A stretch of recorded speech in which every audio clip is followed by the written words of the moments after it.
As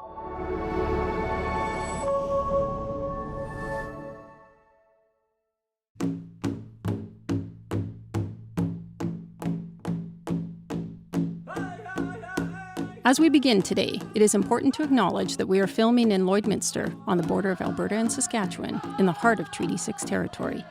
Before the arrival of the explorers and settlers, many First Nations traveled through and thrived in this area, which also includes the homeland of the Métis. I was born here, but I chose to return here as an adult.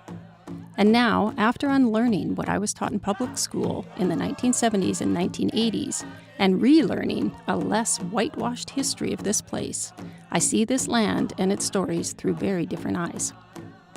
I recognize that the roots of my family on the prairies came at the cost of the First Nations people who were here long before.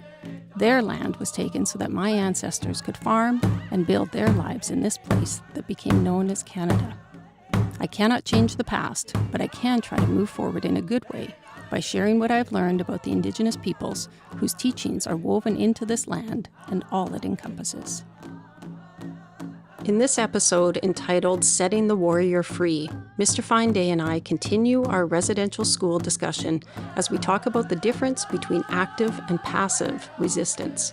This morphs into a conversation about the quote-unquote justice system and different experiences Wes has had within the system on both sides of the law, as he fought at times to save himself and at times to advocate for others. He shares experiences in which he has nearly been defeated and those in which he has risen above it all. This poignant episode ends with hope.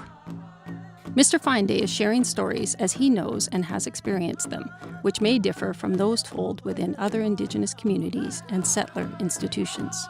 Throughout the series, we discuss various plants and traditional healing methods. This is not intended to replace medical advice from trained healthcare providers. Some episodes contain graphic descriptions of events witnessed and experienced by the guest at his time in residential school and at various points throughout his life. They may spark emotions, memories, and questions, so we are asked to listen with open hearts and minds. Viewer discretion is advised.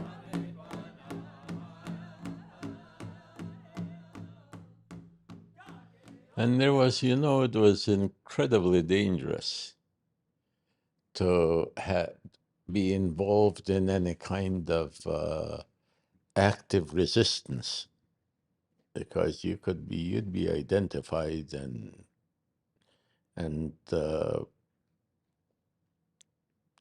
targeted and made to pay for being part of that. So it didn't kill the resistance in us. It just taught us to be engaged in passive resistance, Right. not active resistance. Right. Or you're sitting in a classroom and a teacher says, "What's 1 and 1?" And we all know what 1 and 1 is, but nobody's going to stick up their hand and say, "I know." Mm-hmm. And again, that's a form of resistance, but not something that's actually, actionable, because maybe you see things we didn't know. Yeah. Yeah. Well, yeah, this is just reinforcing they're dumb, you can't teach them anything. Yeah. What's the point? Yeah. Yeah.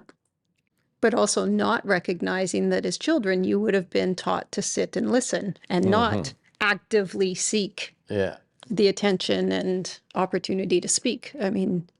I suspect even as children, you would have known that. Yeah. Because it would have been drilled into us at home. Yeah. So when the elders are speaking, you sit still and you listen. So you had to develop this sense of discipline, within yourself, so you could sit still in a certain position for a long time, and without interrupting or interfering. Then you were assumed to be participating in the teachings by listening with focus, where in an institutional environment you do that. And often they would say, "These kids don't participate." Yeah. There is, no, when we ask simple questions, nobody answers, and So they're not participating, but actually what they're doing is practicing the ways they were taught at home, Right. you know. And the things that you were taught at home, you know, they were what gave the teachers and other staff the idea that you were not participating, and that was a punishable activity, not participating. Mm-hmm. So sometimes you had to act up or ask a question, or, even if it had nothing to do with what was being discussed, just so the teacher wouldn't put you in their crosshairs Yeah. because you weren't listening. Mm-hmm. If you were listening and didn't understand, that's another thing. Mm-hmm. Yeah. Hmm.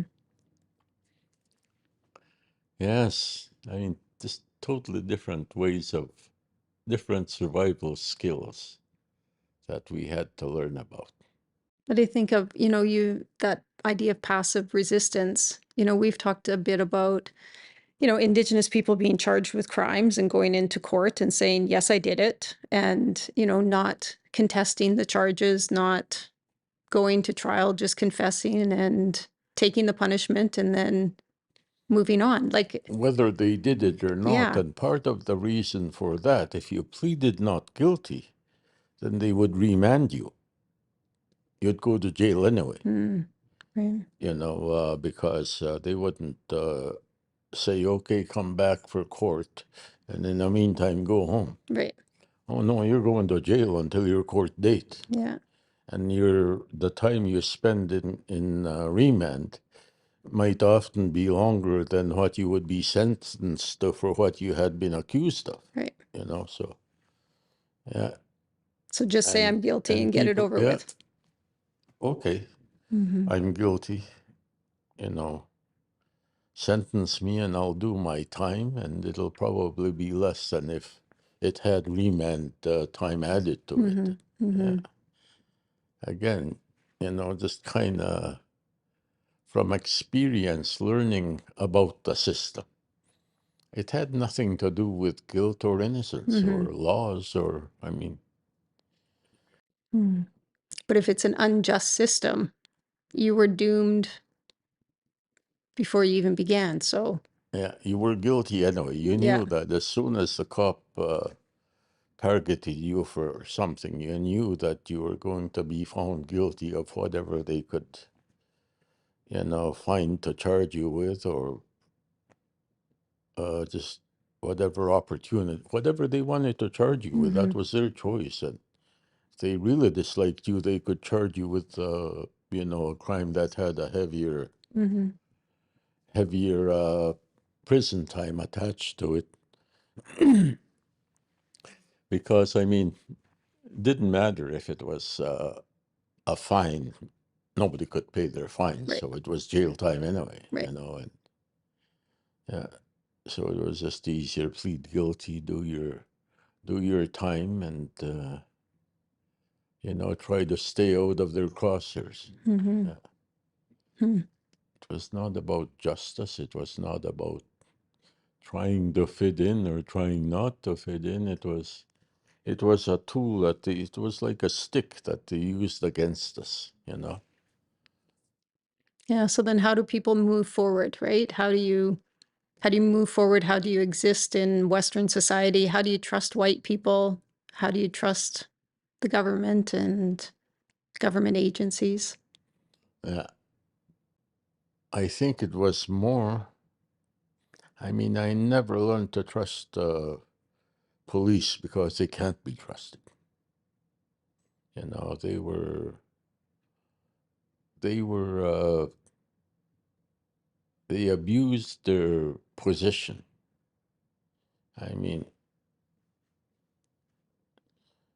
Whether you annoyed them, you could be charged with something, and it didn't matter what the charge was, because once they hold you in the court, you knew you were going to be found guilty, even if you had, a group of people saying that, well, he wasn't there, he couldn't have done that, he was with us over here, and well, we know he's a liar, you're a bunch of liars too, and still find him guilty. Yeah. But this is part of what led you into working in the court system for a time period of that as an advocate. Yeah, I mean, I learned to speak their language, and I was not afraid to engage in dialogue or, with lawyers, with judges. I learned their terminology to the point where I had no fear of them, and they knew it, and other Indians could see it. I've been in courtrooms where I told the judge he didn't have to yell so loud, that I didn't have a hearing impediment, and neither did these people who I had come to court to assist and translate, and I said, so you don't have to yell. If you think we have problems hearing you, well, we don't. And if you're yelling to try and intimidate me, I mean, you may intimidate these people that I'm with, but you don't intimidate me. So you can just tone it down, Mr. Finely, he says, we're taking a 5-minute recess. Come back into my chambers. Yeah. You got hauled to the principal's office. I got hauled in there, and he said, have you ever thought of becoming a lawyer? You're really good in court. You don't exhibit any fear. It's this system could use people like you. I'll make you a deal, he said to me. If you're interested in law school, I'll arrange for the exams to get you in there. I will pay your tuition. I will pay your books. I will give you a living allowance so you can afford to find a place to stay, and I'll pay all your expenses if you'll go to law school. Yeah. And I told him, if I go to law school and get a degree, that'll effectively cut me off from people like this, because Indian Affairs will want to hire me, or the prosecutor's office, or, Yeah. somewhere where I will be just powerless to do what I can, because now I'll have to live within the boundaries that are defined for lawyers. As a friend of the court, I can speak my truth, And if you want to put me in jail for that, fine, I will still speak my truth, because I'm not bound by your protocols. He said, think about it. Think about it. You weren't tempted? No, absolutely not. Because I knew that I'd end up working for government at some level. Yeah. And there would go my life again, Yeah. And I'd have to be under someone's watch. And if I overstepped boundaries, well, then they would make me pay, whether it's, stripping you of your credentials, or or fining you, or whatever it is they do. Yeah. So I had no interest in becoming a lawyer. Yeah. And so I declined his offer.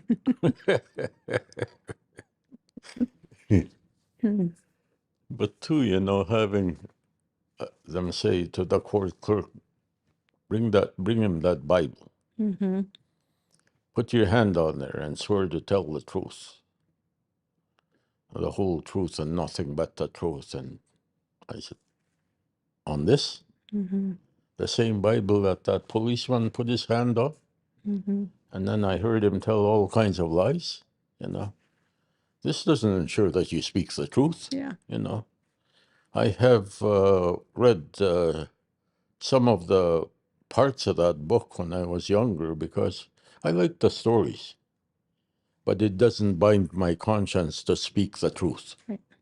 You want me to speak the truth and you want to know that my conscience is bound and I have no choice but to speak the truth, then let me go out to my truck and bring in a blade of sweetgrass and I'll have a smudging ceremony and put a little tobacco in there. And, you know, bind my conscience in the presence of the spirit world that here I sit and I will speak only the truth. And you can ask me questions if I don't answer them. You know, that's another thing. But if anything I say, you can undeniably understand that this is the truth that I know. Mm-hmm. Yeah. And that set a precedent. Right. Sweetgrass in a courtroom, Mm-hmm. you know. Because up until that time, the only option was to put your hand on the Bible. Yeah. Right? Yeah. I don't imagine that happened quickly or smoothly. They had to adjourn my case for 6 months because it had to be taken to the Chief Justice of the province. Mm-hmm. You know, and he would have to think about it and render his decision and then let the judge know, and the judge would then tell me, you can or you can't. And Yeah. well, if I can't, you know, I'm not going to bother speaking because you're not going to believe me anyway, Mm-hmm. you know. Yeah. Yeah. Yeah, so it would be a waste of my time. And when they came back, you did have the opportunity. Yeah, they said that it was approved by the Chief Justice. And boy, you know, I had a smoke tanned shirt made, and I walked into that court wearing that and carrying my bundle of sweetgrass and my smudging pot, and got up there and smudged. And, you know, I think one of the prosecutors, a woman, claimed she was allergic to smoke and that I shouldn't be allowed to do Right. that. And well, Yeah. you're free to go outside, Yeah. you know. Yeah. I've got You the don't right have to to do stay this. here. Yeah. Yeah. This is a ceremony, and it's not dependent on whether you want it, understand it or not, you know. Mm-hmm. This is how I bind my conscience, Mm-hmm. you see. Mm. Unlike your Bible. And boy, that judge went up those policemen, up one side of them and down the other, talking about their racist behavior, their negative attitudes and treatment of indigenous peoples, and that he was totally discounting any of their testimony. And he said, and this young man who came and spoke, he exhibits a wisdom far beyond his years. And I'll take his testimony over yours, Mm-hmm. you know, Hmm. because I've seen him. Hmm. I've heard him. And he's impressed me. Mm-hmm. Yeah. Case dismissed. And so I'm finding him not guilty. Hmm. So was that in the 1970s? 79. 79. Leon tried to find a record of that, but Yeah. they said that it was too small a case. Ah. It had set a precedent, but they didn't keep a record of it because it wasn't a serious case. Right. For me, it was serious because it was the first time that, you know, we were allowed to interact in that environment. Yeah. Yeah. Yeah. And I was walking out the courtroom door and those cops caught up to me. And boy, did they ever give me a piece of their mind. Yeah. Trying to intimidate me and telling me they better not catch me Mm-hmm. around town, you know, or they'd find something where they couldn't Yeah. get out of it. Yeah. And this was it was a traffic accident. Yeah. Is all this case was. It was a limo I ran into the side of my truck because it was a bunch of drunken white people on their way to a reception, wedding reception. Yeah. And they kept telling the cops, hurry up, we're on our way to a reception. And they stank like whiskey. Eh? Yeah. And the cop said, okay, you guys can go. You're coming with me. That was a Friday night. And so Friday, Saturday, Sunday, Monday, I got taken to court, but all that time I spent in jail. Mm-hmm. You know, not because I was at fault or anything. It was to teach me a lesson. Yeah. You know. Yeah. And We you were can do driving whatever home. we want with you. Yeah. You were just driving home from work. Yeah. Yeah. And so this, so now people in the courts do have that option. I wonder. I often wonder about that. Or is it a battle that has to be refought Yeah. every time, you know? Yeah. Well, you've been stirring up. I've been a thorn in the side of the authorities since I made my escape, and I refused to accept who they told me I was. Mm-hmm. You know. Mm-hmm. I will determine who I am, Mm-hmm. and let me tell you. Yeah. Yeah. Yeah.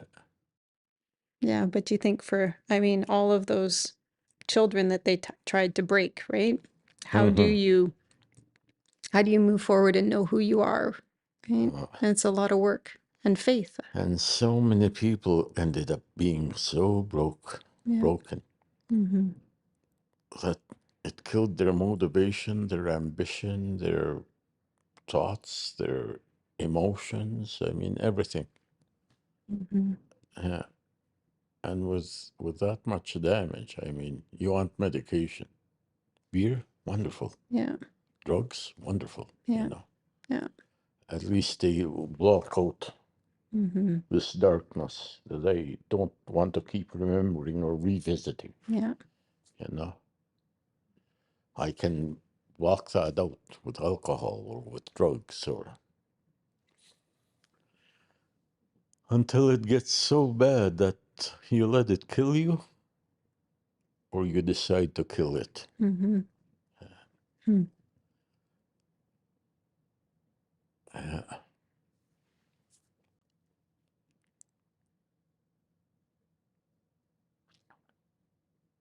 I wonder sometimes. I mean, it's no surprise to me that you're special, but that little boy wouldn't have known it, and that young man wouldn't have known it at many times, right? But and yet, No here we idea. are. Mm-hmm. And the more I became aware of it, and the more I began to realize that because I was from a descendant of the last of the warriors, chiefs, on both sides, that I had crosshairs on the front and on the back, and even from my own communities on either side, Mm-hmm. that I was everybody's target. And I had to leave.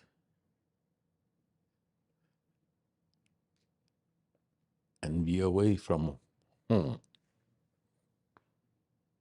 coming back only occasionally for brief periods of time once I left.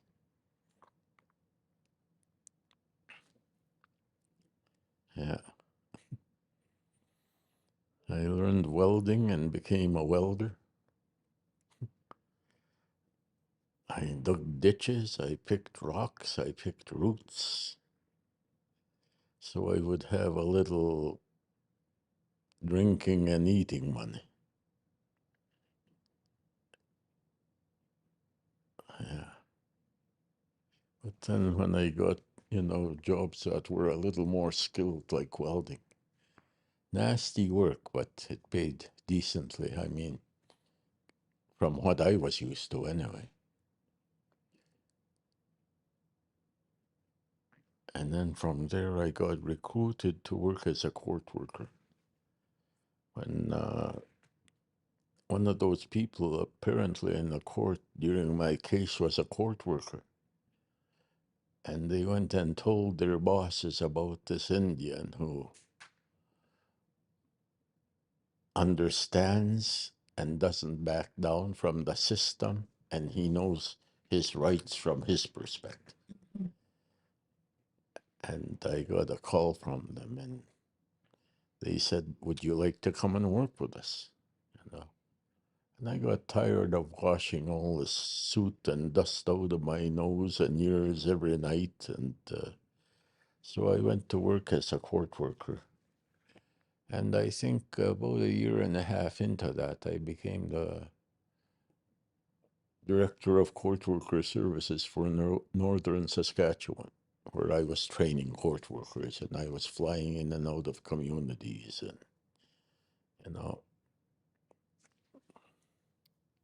But I became so, I mean, I had no fear of their system or the people who worked in there, you know. And they realized that. And then I ended up after, well, it's really interesting. You know, when I was a court worker, I joined the legal aid board, and I became the chair of the hiring committee. So any lawyer who wanted to get into legal aid from Saskatoon North had to come through me first. Yeah.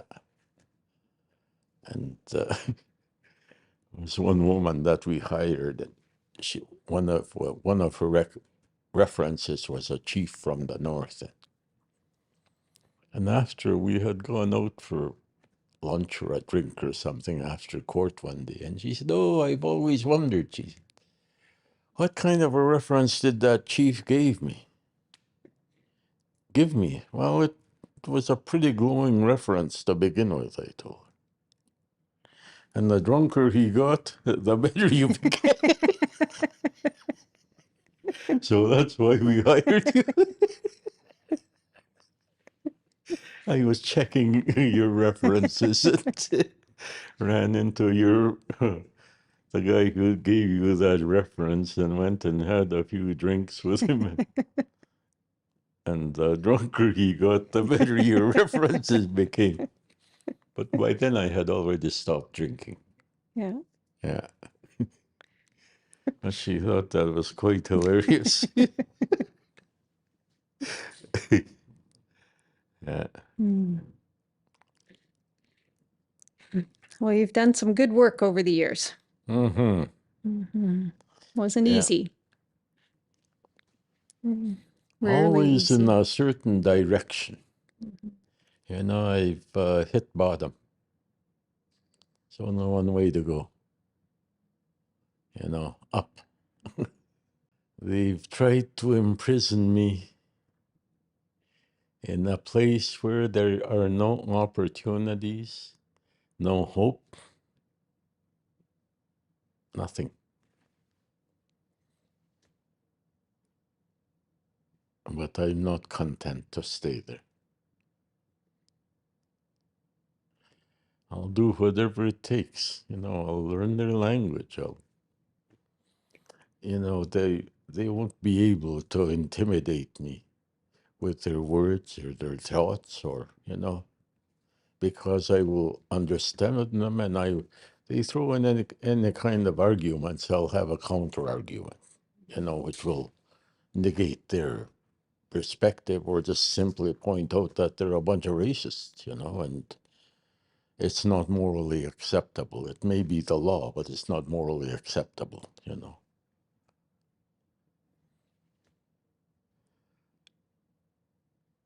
So I became quite adept with the use of my native tongue. In any kind of a social environment, whether it was in a courtroom having to speak legalese, and that used to piss off the lawyers. I don't know how many times these real high-powered lawyers who were well known around Saskatchewan tried to get me thrown out of court because they claimed that I was practicing law without a license. And my answer was, I'm here merely as a friend of the court. I'm not claiming to be a lawyer, you know, but I'm here to assist the court in understanding the disparity, the misunderstandings between the people that they come after and the institutions that have the power to change their lives, you know. Yeah. And usually it's negative changes. Yeah. It's giving voice to people who didn't have a voice. Yeah. Yeah. Yeah, and it just amazed me, you know, one time when I was at a federal hearing, and I kept interrupting the federal prosecutor and saying, "Excuse me, Your Honor, this is a misinterpretation, or this is, you know, something that is going to be leading us into a questionable area, and I will let me explain why." And I would explain to those prosecutors, and I turned around one day, and because I heard a sound, there's a woman sitting there crying, an Indian woman. And after, she said, "I just wanted to come and shake your hand," she said. I was crying, watching you. I could see you had no fear of that judge. You had no fear of those prosecutors, you know, and they knew it. They respected you for that, you know. And it made me feel so good, she said, to see an Indian man standing up like we all should be standing up. You gave me hope.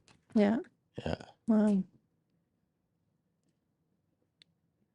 I'll always remember this, she said, because I've never seen anybody do that to the officials in a courtroom.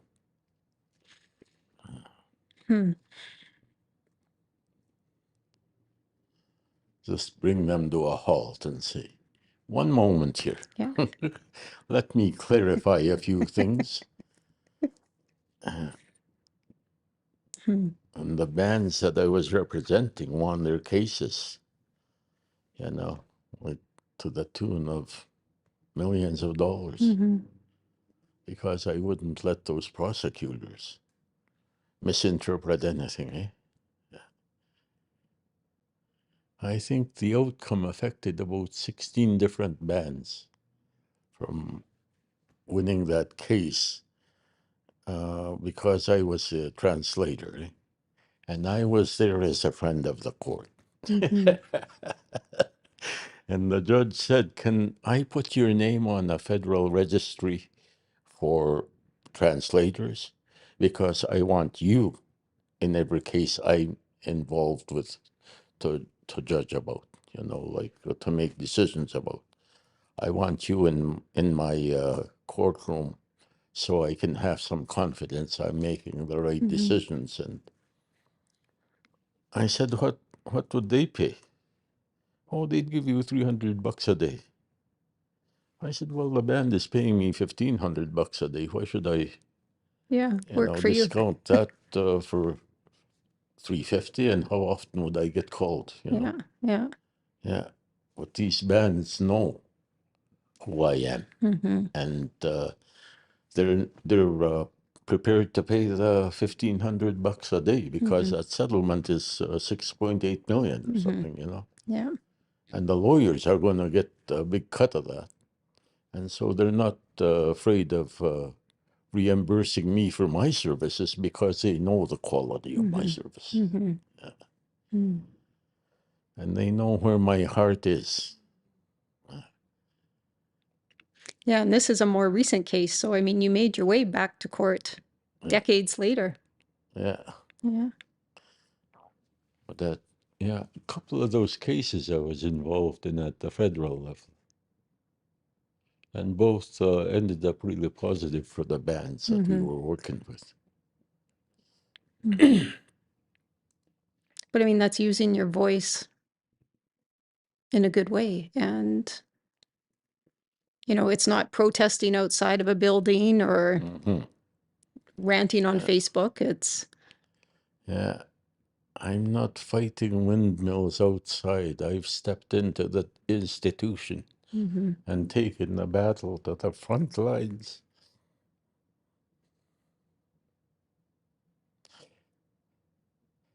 Because I paid my dues to be there and to be heard, you know.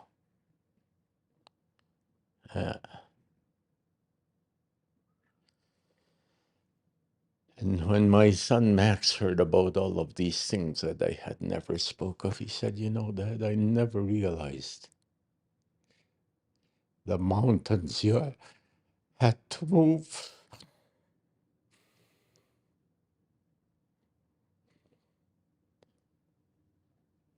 And people just thought you were a wild man. I was wild. But I had tools,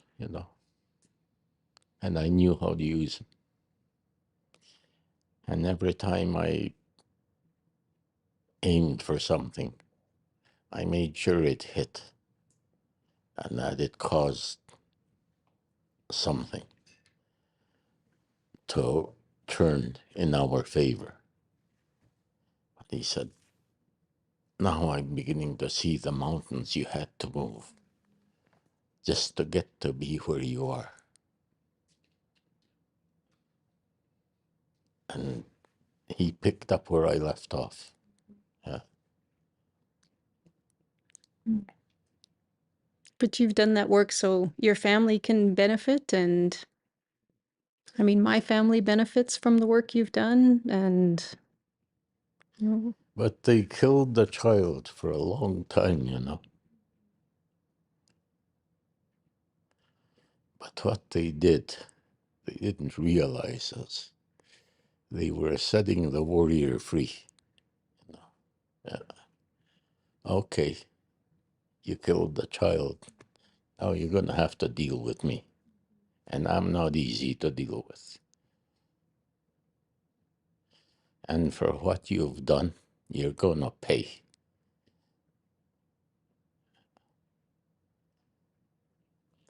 but then I think of hearing you out on the land giggling with my daughter last week, and you both sounded like children. So that child's And still there. when she pulled out a plant, she said, is there supposed to be a hole under this plant? And I thought, they've shown her the doorway. I said, just put a little tobacco in there.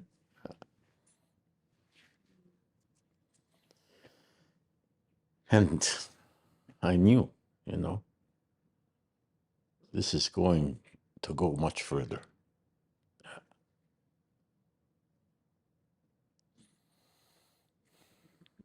You're still doing good work. It. Thank you.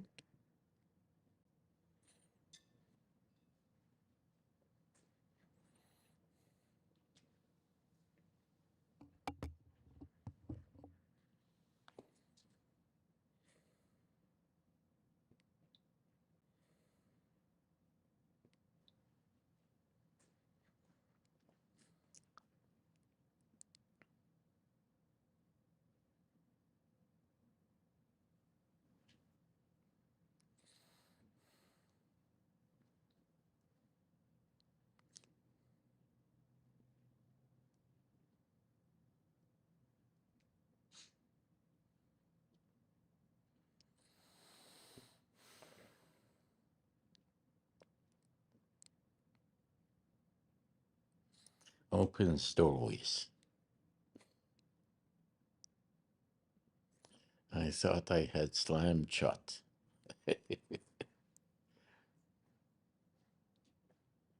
Yeah.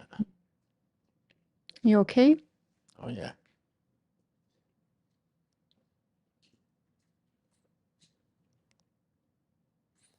Just reminds me of how my body used to freeze.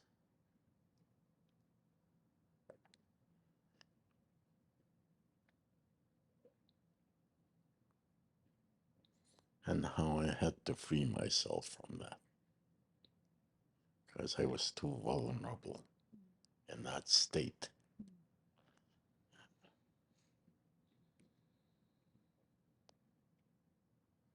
Hmm.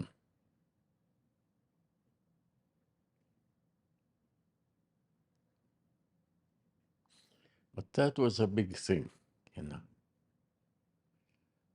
I want my kids to understand and to be grateful that I survived and maybe even proud of the mountains I had to move just to survive. I don't think there's any doubt that they're proud of you. Mm-hmm. I'm sure they're proud of you. Yeah, and I think that was motivation for them. Mm-hmm. Well, I want to make my dad proud. Yeah. And I want his sacrifices to be worth something.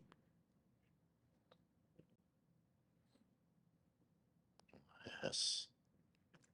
And that's what I always wanted. Get an education. Arm yourself, you know. I'll give you the cultural information. I'll help you connect with spirits. I will help you with ceremonies. And with those two,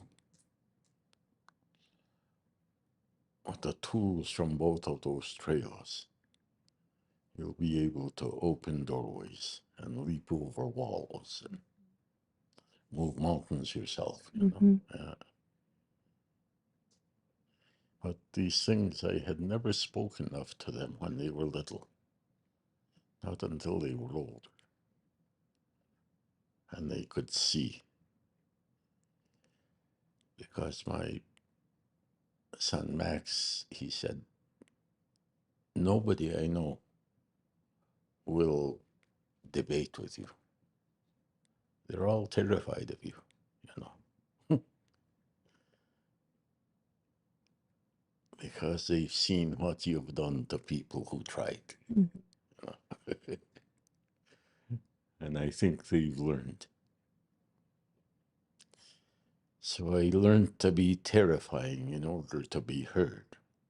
And so I had to learn to be loving and kind and gentle because it also mattered. Mm-hmm. You know? And to do it truthfully, not just to put on the show, but to actually feel it in my heart and understand it in my mind and propel it with my soul and spirit energy.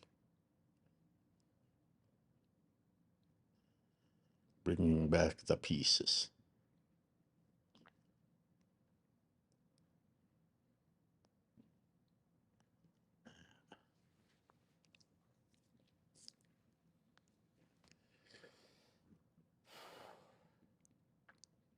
And you know, I was in such a unique place.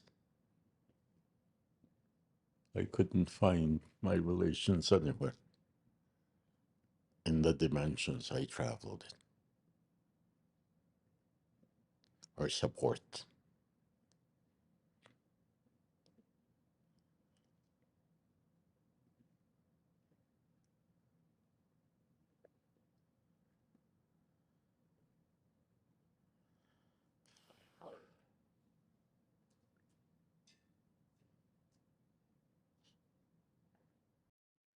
But you're not alone anymore.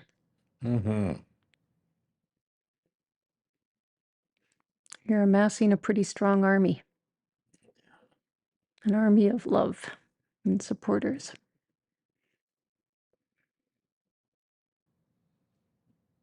Trying to help people awaken the vision. Yeah. Mm-hmm. It's good work. Yeah. I've outlasted all those judges and lawyers and prosecutors. I'm still kicking. Yeah. And we still have work to do. Mm-hmm.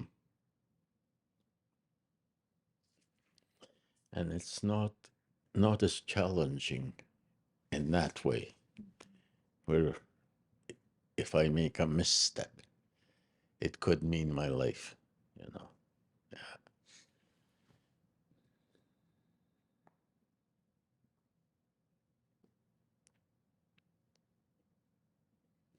Yes.